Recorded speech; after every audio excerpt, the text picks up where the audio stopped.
Welcome back to Lake Life Lowdown, where we share the real stories and insights that make life at the Lake of the Ozarks unforgettable. Today, I'm joined by Nathan Smotherman, owner of Smotherman Construction, lifelong lake local, and soon-to-be dad. Not only do we talk about growing up at the lake and how we both discovered we lived in the same house as kids, but Nathan also shares smart tips for homeowners on how to get the most out of your biggest investment. From prepping your home for a new baby to understanding today's design trends, this episode is packed with insights every lake homeowner will want to hear. Hey there, everybody. I am here with Nathan Smotherman of Smotherman Construction. And this guy is basically on every realtor's speed dial, all of my friends' speed dials, as the person to call when you need a Mr. Fix-It. So thank you for coming. Hey, absolutely. Yeah. I try to be that for as many people as I can. Yeah, that is, again, number one reason why he's on everybody's speed dial. Yep. Okay, so before we dive in, I want to give a little bit of a backstory so people know why we choose you. How long have you lived here at the lake? Coming on my 42nd year this year. Okay. Yeah, so a while. Yep. Yep. It's been a minute. So Yeah. Nathan and I actually found something interesting out about a year ago. Yeah. We randomly lived in the same house a year apart when we were I was like 12, I think. Right. And I was a baby when we moved in. Yeah. Yeah. So there was a year in between us living in the same exact house, all the way back in the 90s. Yeah, it would have been the 90s, Yeah. 80s for me, I think 90s for you. Yeah, the same house in the middle of nowhere down at the end of RA. I was going to say completely remote. The chances are nil, you know? Slim to none that we Yep. would have overlapped in that house. Yeah, and the more we described it, you were saying, I'm like, that is the same house. How is that even possible? Yeah, I mean, it was just a little two-bedroom house, and Mhm. it was right off the lake, and Yep, that's what my parents fell in love with when they first saw it. yep. Yeah, it's hard to beat those little lake houses. Yeah, I Yeah. mean, I had a really nice steep incline with like a Mhm. little ditch in it, so in the wintertime you could slide all the way down that sucker. And it would stop you because you had a ditch, you Yep. know? Yep, it was a good house for everything when you were a kid. So what was it like here growing up on the other side of the lake? As I mentioned, RA down in Lowry. Sure. So what people sometimes call the slow side of the lake. What was that like for you growing up over Well, there? that was what I was going to say. It was a lot slower over there, but of course, it's been a lot of years ago, so that helps too. But I don't think it's changed too much over there other than like the stoplight and a couple of restaurants. Other than that, it's pretty similar. The lake was a lot quieter. I used to drive a little fishing boat down the main channel to work every day without even thinking about it. So Yeah. the lake was a lot quieter over on that side. And Yeah. back then, I definitely remember when they put the stoplight in off of O Road. everybody knew everybody. You knew the cops. You knew everybody. Yeah. If you wanted to go to dinner, you had to come over to this side of the lake and go to like Outback or something. Right. Or if you wanted to go to a Walmart or shop normal, Mhm. it was a 20, 30-minute drive. Yep. And that's just the way it was.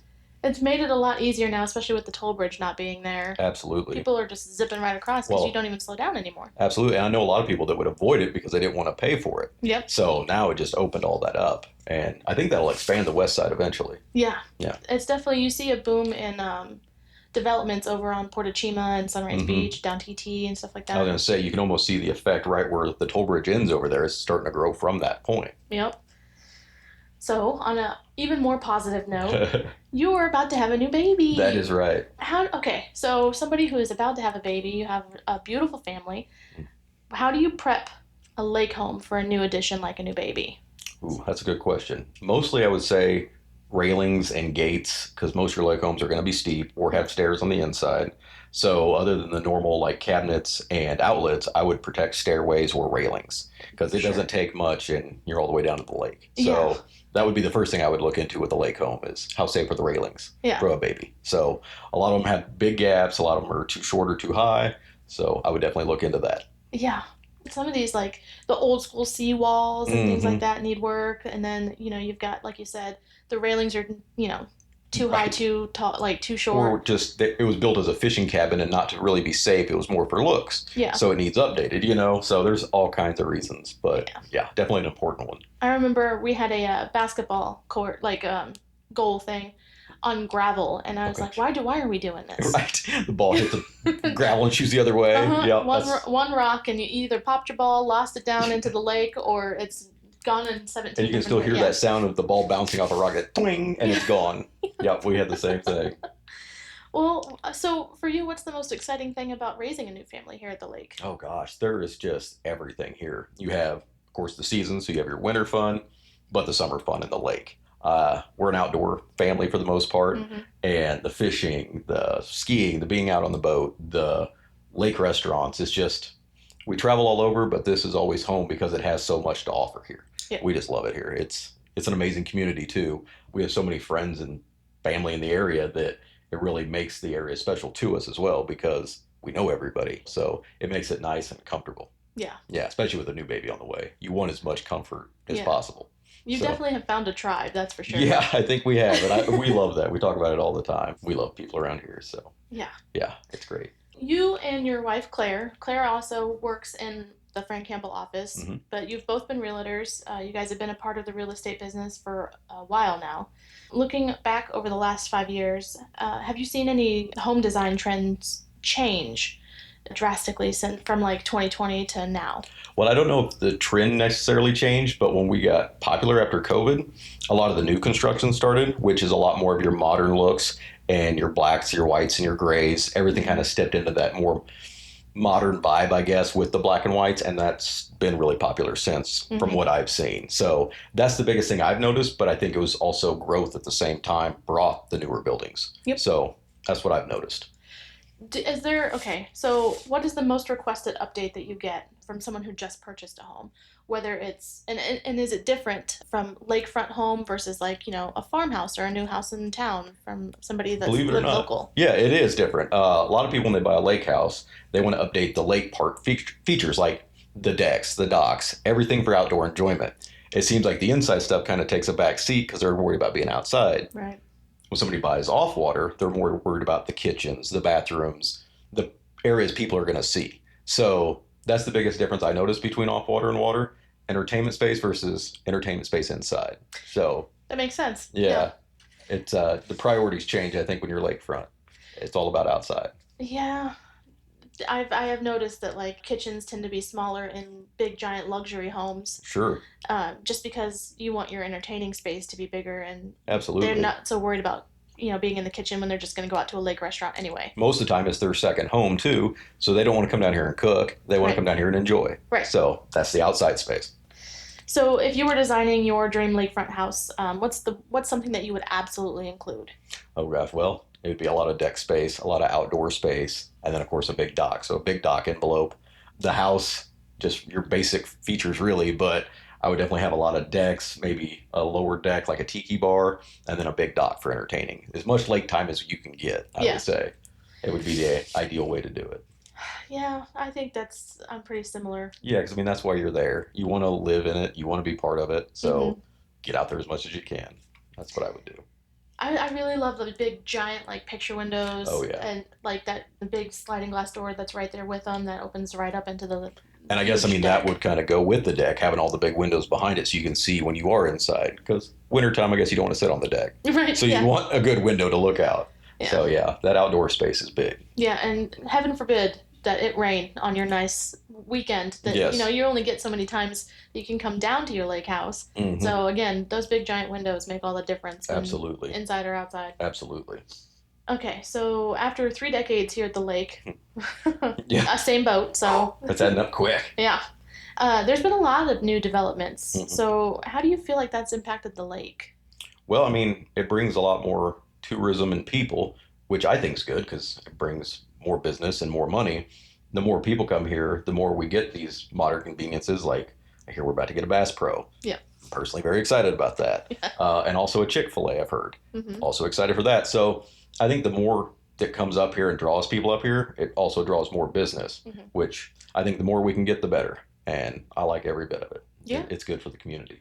Yeah, I don't see many downsides. Mhm. I mean, traffic can be fixed with stoplights and some new Sure. roads. Like, what you can't pass on is getting some more conveniences here for people That do and live here later. Yeah, I mean, medically stuff too. I mean, the more doctors and stuff come to the area, the more populated we are. Yeah. So we have better medical care and everything. So it's a plus every way I look at it. Same. Yeah.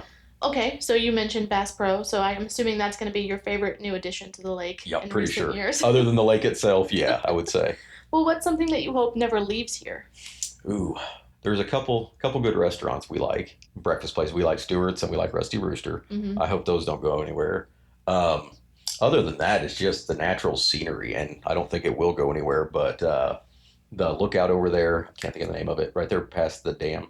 Oh, yeah, yeah, yeah. Uh, Where the Bagnell Dam is, where you drive up and then yeah, it's right through Wilmore this. Lodge too. All Yeah. that's real neat. There's a couple lookouts around the lake, and just the views and everything in general. I mean, I think that's what people come here for, and I don't think that's ever going to go anywhere. So, as long as we leave some hillsides, I think Yeah. it's going to be pretty for a long time to come. So, what's your perfect day at the lake?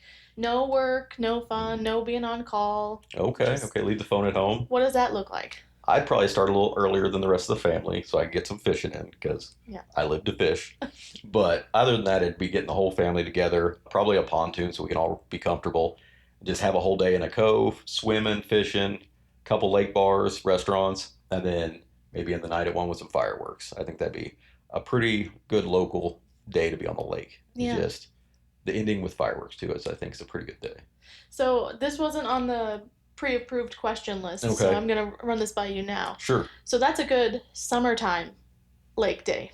So what does it look like for you in the winter? Ooh, a good winter time. Finding any kind of good spot to go sledding, like you talked about. Mhm. A little older, but I still get in some fun with that. Yeah, and I like getting out in the wintertime when it gets deep and a lot of people don't want to get out Mhm. because it's a whole different world. You get to kind of see it differently. So I'd say my favorite snow day activity, other than staying in and staying warm watching a movie, would be being out in it and seeing how everything looks in the snow. I think that's pretty neat. It is real, like especially I know it's terrible to drive in. It's super dangerous, but when Sure. you get that ice on the tree and you're driving down like a It's so old gravel peaceful. road with the trees hanging over, Hmm. it's the best, man. It is, and everybody else is away. Yeah. It's that quiet time, and Yeah. it's pretty nice. Do you have a hidden gem or a local spot that you think everyone should visit? If I do, they'll all visit it. I know. I know. And I don't know how much of a secret gem it is, but there's a cove pretty close to Margaritaville, and it's called Snake Cove. Oh, Yep, and it wraps around in behind some condos, but once you're in there, it kind of turns into a river. There's nothing on the sides, and I worked at Margaritaville for a lot of years, and whenever I have time and I was out in a boat, I'd always check that out and fish a little bit over there. And it's a pretty neat little quiet cove. I like it pretty well. So any spot like that around the lake's kind of my hidden gem, any Yeah. kind of secret little fishing spot. I had somebody mention to me the other day Flower Cove, and I've never been there, but I guess you can only get there by boat. Like there's Okay. no driving to it, and it's just a bunch of flower. Like it's oh gosh, I haven't been there myself, but I really want to go just because Sure. Flower Cove. Who doesn't want to see that? Right. There's so many coves like that around the lake too that you haven't heard of. Yeah. I still hear about to this day. Yeah. On my mom's side, the west side, there was a cove right next to her called Ski Cove. Well, it was just a long cove where everybody learned to ski. That's where I learned to ski, and it got the name Ski Cove. So Yeah. I think that's pretty neat about our area too. Yeah. Yeah. All right, I'm gonna give you a lightning round. Let's do it. Okay. What's your favorite lakefront restaurant? Probably Paradise. Okay. Favorite local event at the lake? Car show at the Strip. Okay. Hot summer nights. Favorite season at the lake? That's tough. I like summer, but I also really like fall. So I think I'm gonna have to go fall. All the leaves change in the cooler weather. Yep. I think that's it. Sunrise or sunset? Sunrise these days. Yeah, Yeah. same. Yeah. I'm too old to stay. And the dog gets me up early, so I'm seeing all the sunrises. So yeah, sunrise. Okay, so when it comes to work, which would you prefer? Kitchen, bathroom, or living room? Reno. I think kitchen because it's the biggest transformation. It's the biggest wow factor at the other side of it, and that's what I love is the other side seeing the change. So I think that's probably my favorite. Okay, so in that vein, what's something that you wish you could share with a homeowner that you think they need to know before they buy a lake home? Even new construction, just coming down buying a new cabin, or just a home off water, even. What's something that they need to know before they start making that purchase? Personally, I would never buy a home anywhere without getting an inspection. I know a lot of people waive them, and that's okay, but you also get a lot of surprises. And if you ever watch the HGTV shows, that's what happens. You're going to spend a lot more money because you weren't expecting something. Yep. So the biggest heartache I see is people with the unknown problems and then they buy it. So I would always get an inspection. It's just peace of mind. Maybe we'll have to get an inspector out here to Yeah, come absolutely. and tell them what to look for. Yes, for sure. Because septic issues, lakefront, foundation issue, I mean, those can be really expensive really fast. So you want to know prior to, I would anyway, of any hidden stuff like that, because that completely changes the home purchase, I think. So, I agree. yeah. Definitely. It is definitely a number one thing I recommend is an inspection. Yeah. And also now from your local contractor, get an Hmm. inspection. Yes. And if you have any questions, call him and he'll give you some advice just to make sure. Yeah. Yeah. I have one more question for you. Yeah, absolutely. So I'm sure you've probably heard of the term lake fixed. Uh-huh. Yeah. So we've had some interesting surprises come along touring some of these houses that were built in the 70s or something, Sure. where there's not a lot of housing codes, Yeah. building codes. Yeah, I see a lot of that too. Is there something crazy that you've seen when you've had to like rehab any of these? Well, yeah, a lot. I'll probably forget most of them. One of them was the old septic tank for a house was actually under the master bedroom. That's where the lid was. Oh, good. Yep. They put in a new system, but they left the old one there. That was discovered later on, and it had to be filled. Other than that, a lot of structural stuff. Because a lot of these started as little fishing cabins. Mm-hmm. Over the years, people buying them and expanding them. So you have this huge house now sitting on what was a little foundation for a lake house or a fishing cabin that wasn't supposed to be built to code. Yeah. So the underneath structure, a lot of time, is pretty interesting what you'll find under there, because they were making do with what they had and the lumber that was available to them. And Oh boy. you see some exciting stuff, some stuff that makes you take a picture and send it to a friend and be like, check that out. Oh yeah. Yeah. Did a lot too with electrical work on docks. Yeah, and they've really clamped down on that too, which is a good thing. Yeah. But yeah, it was Joe Bob out there with some wires and hoping for the best. And it's not something I would want to put my shock value on. No, definitely not. I hope that was quick and easy and Oh yeah, painless. that All was right. awesome. Nathan Smotherman from Smotherman Construction. Where can people find you? How can they get in touch with you? Well, we are on Facebook at Smotherman Construction, and then the phone number is 573-280-5771, and smokeco.loz@gmail.com is the email. So I'll have all of that in the description for the episode. And also, thank you guys for watching. Please like and subscribe on the YouTube channel or on the Spotify channel. And always stay anchored, friends.